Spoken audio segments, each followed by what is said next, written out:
Industry ಹೋಗಲ್ಲ.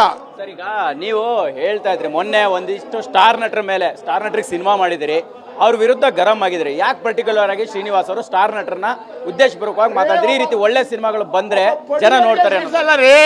ಒಬ್ಬ ಪ್ರೊಡ್ಯೂಸರ್ಗೆ ಸೇರ್ಸಲ್ಲ. ಸುದೀಪ್ ಅನ್ನೋ ವ್ಯಕ್ತಿ ಪಿಕ್ಚರ್ ಮಾಡಿದ್ದೀನಿ ನಾನು, 25 ವರ್ಷದಿಂದ ಪಿಕ್ಚರ್ ಮಾಡಿ ದೊಬ್ಬಂದ ಕಮರ್ಷಿಯಲ್ ಇಟ್ಟು ಸ್ವಾಮಿ. ಕಪಲಿ 100 ದಿನ ಪಿಕ್ಚರು, 75 ದಿನ ಕಮರ್ಷಿಯಲ್ ಪಿಕ್ಚರು. ಆಗಿನ ಕಾಲಕ್ಕೆ 2 ಕೋಟಿ ಲಾಭ ನನಗೆ.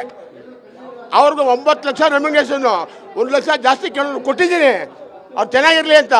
ನಮಗೂ ಕಾಸು ಬಂತು ಕೊಟ್ಟು. ಇವಾಗ ಸಿಗೋದೇ ಇಲ್ಲ ಹೆಂಗೆ ಸ್ವಾಮಿ? ಏನು ನಿಮ್ದು? ಯಾಕೆ ಸಿಗಲ್ಲ? ನಾನು ಬೆಳೆಸಿಲ್ಲ ನಿಮಗೆ ಕನ್ನಡದಲ್ಲಿ. ನಿಮ್ಮ ಮುಂಚೆ ಎಲ್ಲಿದ್ರು 30 ವರ್ಷದಿಂದ, ಅದನ್ನ ಅರ್ಥ ಮಾಡ್ಕೊಳ್ಳಿ. ಆಮೇಲೆ ಏನಾದ್ರಿ, ಇದು ಎಲ್ಲರದು ಕನ್ನಡ ಬದುಕು ಸರ್. ಇದು ಬದುಕು ಎಲ್ಲರೂ ಚೆನ್ನಾಗಿರ್ಬೇಕು. ಬಲಿಯೋಗ ಎಲ್ಲ ಚೆನ್ನಾಗಿದ್ದಾರೆ ದೇಶ ಅನ್ನೋರು. ಇವತ್ತು ಅಂಬೇಡ್ಕರ್ ಸಂವಿಧಾನ ಬರೆದಿರೋದಕ್ಕೆ ಕಾನೂನು ಉಳ್ಕೊಂಡು ಮೋಸ ಮಾಡಿದವರು ಜೈಲಿಗೆ ಹೋಗ್ತಾ ಇದ್ದಾರೆ. ಅದು ಯಾರು ಹೇಳ್ತಾರೆ ನೀವು ಅಂದ್ರೆ ಈ ರೀತಿ ಮಾತುಗಳನ್ನ ಅಂತ ನೇರವಾಗಿ? ಸರ್, ನೇರವಾಗಿ ಹೇಳ್ತಾ ಇದ್ದೀನಿ, ನಾವು ಬೆಳೆಸಿರೋ ಹೀರೋಗಳಿಗೆ ಹೇಳ್ತಾ ಇದ್ದೀನಿ.